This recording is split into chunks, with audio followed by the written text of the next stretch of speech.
আমরা মোবারকবাদ জানাচ্ছি।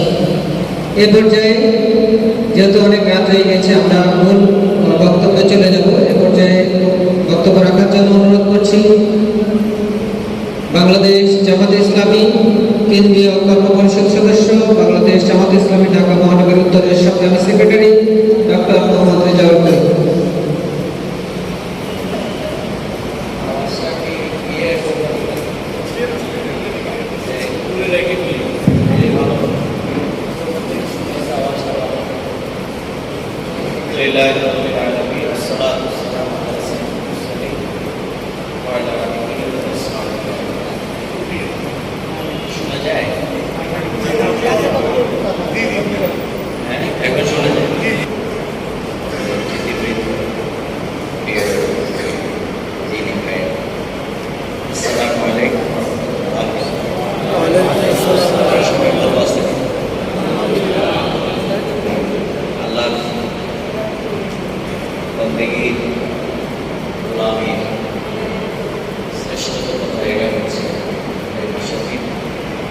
যেখানে আমরা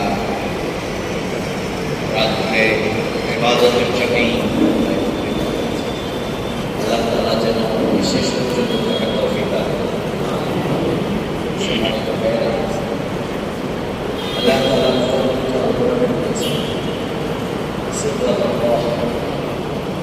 আমরা আল্লাহকে আর আল্লাহ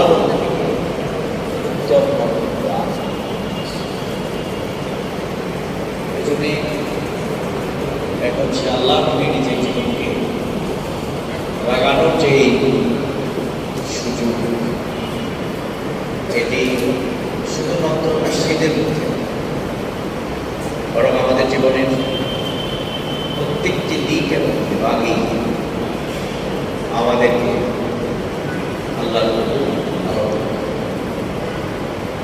আমরা এখানে এসে আল্লাহ তাআলা আমাদেরকে যে তার কাছেই আমাদেরকে প্রতি স্বীকার করতে হচ্ছে। আমাদের এই মাথাকে আমরা আল্লাহর কাছে নয় মসজিদে এসে নাকি বলব, মসজিদে এসেই কিন্তু আমরা আল্লাহকে চেষ্টা করি, নামাজে আমরা আল্লাহকে চেষ্টা করি, কিন্তু জীবনের প্রত্যেকটি দিক এবং বিভাগে আসলে আল্লাহর হুকুমকে যে ব্যক্তি গ্রহণ করবে আর শুধুমাত্র একটি সেশনে এসে অথবা একটি জায়গায় এসে তার গোলামীর যে স্মৃতি এটি রেখে যদি তার বাকি জিন্দেগি সে অন্যভাবে পরিচালনা করে, তাহলে কিন্তু কোনো কাজে আসবে। কারণ আল্লাহ তাআলা এই জীবন আদর্শ আমাদের জন্য পাঠিয়েছেন মহাগ্রন্থ আল-কোরআন। আর আমাদের গোটা জীবনব্যাপী যে আদর্শ, যে দিন ইসলাম আল্লাহ তাআলা আমাদের জন্য নির্দিষ্ট করে দিয়েছেন,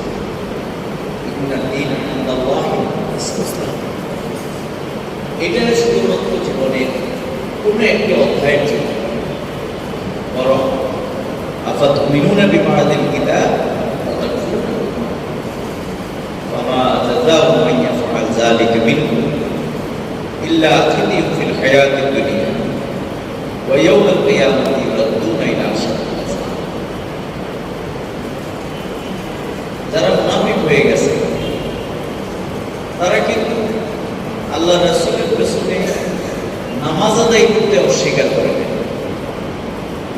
তারা কিন্তু আল্লাহ রাসূল সাল্লাল্লাহু আলাইহি ওয়াসাল্লাম যে জীবন আদর্শ নিয়ে এসছেন, যেটিকে সমাজে গালেব করার জন্য, বিজয়ী করবার জন্য সকল তন্ত্রমন্ত্রের উপরে বিজয়ী করবার সংগ্রামের যে জিম্মাদারি নবীদেরকে দেওয়া হয়েছে, সেটিকে মেনে নিতে তারা অস্বীকার করেছে।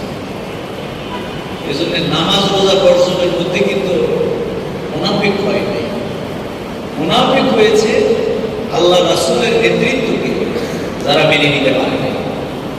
সেজন্যই আমাদেরকে ক্যাটাগরিক্যালি বুঝতে হবে। আমরা অনেক সময় কিন্তু নামাজ রোজা দিই, অথবা কতগুলো বিধিবিধান কি, কিন্তু আল্লাহ ইবাদত এখন হয়ে ওঠে।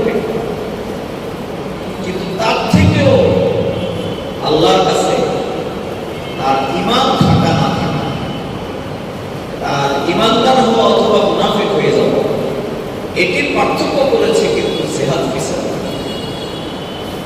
এজন্য আল্লাহ তাআলা তোমাদেরকে নামাজের জন্য তোমাদেরকে পাঠানো হয়েছে, আল্লাহ এটা বলেন।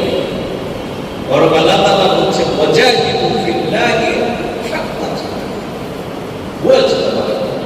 ওয়া মা জাআলা আলাইকুম ফিদ-দীন মিন হারাজ মিল্লাত আবিকুম ইব্রাহিম ওয়া সাম্মাকুমুল মুসলিমিন। তোমাদের জিম্মাদারিটা হচ্ছে, তোমাদের আইডেন্টিটি হচ্ছে যে তোমরা যে মুসলমান, তোমাদের কি কাজের জন্য পাঠানো হয়েছে? তোমাদেরকে পাঠানো হয়েছে যে মূলত আল্লাহর রাস্তায় তোমাদের সংগ্রাম এবং সুপারলেটিভ ডিগ্রি যেভাবে করা হচ্ছে হাক্কা জিহাদ। তাহলে এই সংগ্রাম কি? এই সংগ্রাম হচ্ছে সমাজে যত অন্যায় এবং অবিচার। আজকে কি আপনি নামাজ কি 5 তারিখের আগে ছিল না? বলে 5 আগস্টের আগে মসজিদে নামাজ ছিল কিনা? ছিল। রোজা ছিল কি? ছিল।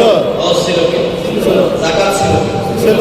কিন্তু তাহলে এইভাবে বসে মসজিদে আল্লাহর দ্বীনের কথা বলা যায় না। সব ছিল, কিন্তু ওই জালেমদেরকে জিহাদ করে সংগ্রাম করে এই যে তাড়িয়ে দেয়া হয়েছে, এটা ছিল না। আর 5 তারিখের বিপ্লবের মাধ্যমে ওই সৌরাচারদের পতনের কারণে এখানে আল্লাহর গোলামরা আজকে দ্বীনের কথা বলা শুরু করেছে। আলহামদুলিল্লাহ। তাহলে বুঝে গেল নামাজ, রোজা, হজ, যাকাত কিন্তু অন্যায় অবিচারকে দূরীভূত করবার প্রশিক্ষণ, কিন্তু অন্যায় এবং অবিচারকে দূরীভূত করার কাজ নয়। অন্যায় এবং দূরীভূত করবার কাজ হচ্ছে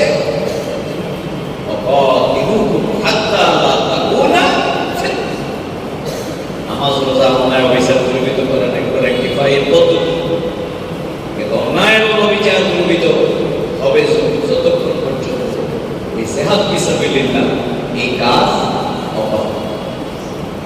এজন্য আমাদের যে সমাজের মুসল্লিরা, নামাজিরা, ইমানদার, নামাজকে, রোজাকে, দাঁড়িয়ে রাখে, টুপি মাথায় দেয়, পাগড়ি দেয়, ইসলাম মনে করেছে এটাই হচ্ছে বরং ইসলাম আল্লাহ তাআলা রাসূলকে প্রেরণ করেছেন। আল্লাহ তাআলা এটা বলে নাই, অথচ আল্লাহ রাসূল সব কাজ করেছেন। আল্লাহ রাসূলকে নামাজের জন্য, রোজার জন্য, হজের জন্য, যাকাতের জন্য তিনি সব কাজ করেছেন। কিন্তু আল্লাহ তাআলা কোরআন শরীফে 3 জায়গায় বলেছেন রাসূল কেন পারেন। সেই জায়গার মধ্যে কোনো জায়গায় আমরা যেগুলো ইসলাম মনে করি একটা কথা বলি, বরং আছে হচ্ছে ওয়াল্লাযী আরসালা রাসূলাহু বিল হুদা ওয়া দীনিল হক লিইয়ুযহিরাহু আলা দীনি। যেটা ইমাম সাহেব মসজিদের মিম্বারে বসে ওই হক কথা বললে তার ইমামতি থাকে না, তার মিলাদের টাকা দেয় না, তাকে ঘাড় ধাক্কা করে বের করে দেয়। আবার শুধু ঘাড় ধাক্কা বের করে দেয় না, তাকে বছরের পর বছর কারারুদ্ধ করে তাকে হত্যা করে। বাংলাদেশ জামাত ইসলামী নেতৃবৃন্দকে সবার আগে দ্বীনের জন্য হত্যা করা হয়েছে না নবী রাসূলদেরকে কতল করা হয়েছে? বলেন। নবী রাসূলদের। আল্লাহ তাআলা বলছেন এই অপরাধে ওয়ায়াকুলুনা নাবিয়্যিনা বিগাইরি হক, তারা নবীদেরকে কতল করেছে, জবাই করে দিয়েছে। এজন্য ইসলামের স্বাদ যদি আপনি পেতে পারেন, তারপর ইসলামকে আপনার পারিবারিক জীবন, সামাজিক জীবন, রাষ্ট্রিক জীবন, সকল জীবনকে আপনাকে কোরআনকে আপনাকে গাইড বুক হিসেবে গ্রহণ করতে হবে, আর গাইড মাস্টার হিসেবে মুহাম্মদ রাসূলুল্লাহ সাল্লাল্লাহু আলাইহি ওয়াসাল্লাম। It is the beginning part. লাকাদ কানা লাকুম ফি রাসূলিল্লাহি উসওয়াতুন হাসানাহ। আপনি আল্লাহ রাসূল মিষ্টি পছন্দ করতেন, এটা ভালো লাগে, কিন্তু আল্লাহ রাসূল যে জিহাদে যাওয়ার সুন্নত এটা ভালো লাগে। আল্লাহ রাসূল এটা বলছেন খাবার দাবারের কি কি এগুলো ভালো লাগে, মেসওয়াক করেন 5 বেলা, কোনো অসুবিধা নেই, আল্লাহ রাসূলের শ্রেষ্ঠ সুন্নাহ। কিন্তু আল্লাহ রাসূল যে জিহাদ ফিসাবিলিল্লাহ এই জিম্মাদারি আঞ্জাম করতে গিয়ে আল্লাহ রাসূলকে নামাজ পর্যন্ত স্থগিত করে দেয়া হয়েছে, সেই সুন্নতের উপর আপনারা রোজাকে যে সূর্য অস্তমিত হওয়া যাওয়ার আগে যে সাহাবীদেরকে বলা হয়েছে রোজা ভেঙে ফেল, সাহাবীরা বলছে ইয়া রাসূলুল্লাহ এখনো তো সূর্য দেখা যায়। বলছে জিবরাইল আল্লাহর পক্ষ থেকে এসে আমাকে জানিয়ে দিয়েছে যে ফাআফতারু, তোমরা সবাই ইফতার করো আর শক্তি সামর্থ্য অর্জন করে তোমরা লড়াই করো। সুবহানাল্লাহ। এই সুন্নাত আপনারা এই জন্য এই দেখো লেউসকা পাওয়া কি আমরা আজকে এই সমাজের অন্যায় অবিচার হত্যা হাজারি জুলুম নির্যাতন একজন মানুষের ওই জুলুমের শিকার হয়েছে কান্নাকাটি করে আপনি তাহাজ্জুদ নামাজ পড়তে পারেন আলহামদুলিল্লাহ ইজ বেটার, কিন্তু আপনি যদি ওই উদার্ত বনি আদম ওই অসহায় মানুষের যে মা রাত জেগে জেগে কাঁদে, যে বাবা রাত জেগে জেগে কাঁদে, ক্ষুধার যাতনায় সন্তানদেরকে নিয়ে পেরেশানি করতে আছে, আপনি যদি তাদের সেই দুঃখ নিবারণের জন্য আপনি যদি ইনসাফ কায়েম করে ভূমিকা পালন করেন, তাহলে প্রতিটা মুহূর্তে আল্লাহ আপনার আমল নামায় সওয়াব দেবেন। সুবহানাল্লাহ। আল্লাহ রাসূল বলেছে মসজিদে নববীতে আমার সাথে যদি কেউ ইতিকাফ করে তার থেকে আল্লাহর কাছে অনেক বেশি পছন্দনীয় যদি কোনো ঋণগ্রস্ত অভাবী মানুষের অভাব দূর করবার জন্য কেউ যদি উদ্যোগী মানবতার কল্যাণে আপনাকে কাজ করতে হবে। অত্যন্ত খায়র উম্মতি, আমরা যদি ইসলামকে খণ্ডিত ভাবে মনে না, আমি সেদিন এক আলেম ওলামাদের মুখে বলছিলাম আল্লাহর নবীরা যারা নিষ্পাপ ছিল, যারা আল্লাহর পক্ষ থেকে সার্টিফিকেট দাবি ছিলেন, তারাও কিন্তু তাদের কওমের সকল মানুষের কাছে সমানভাবে তারা সত্য হকের উপরে থাকার পরেও সব মানুষ কিন্তু তাদেরকে গ্রহণ করেন। কি করছে? কিন্তু জোরে বলে করছে না। তাহলে আমাদের দেশের আলেম ওলামা দ্বীনের প্রচারক যারা, তারা কেন সব মানুষের কাছে গ্রহণীয় হওয়ার চেষ্টা চালায়? এটা তো আল্লাহ রাসূলের সুন্নতের খেলাফ নাকি বলে না? আমি কথা এমন ভাবে করব যাতে সবাই আমার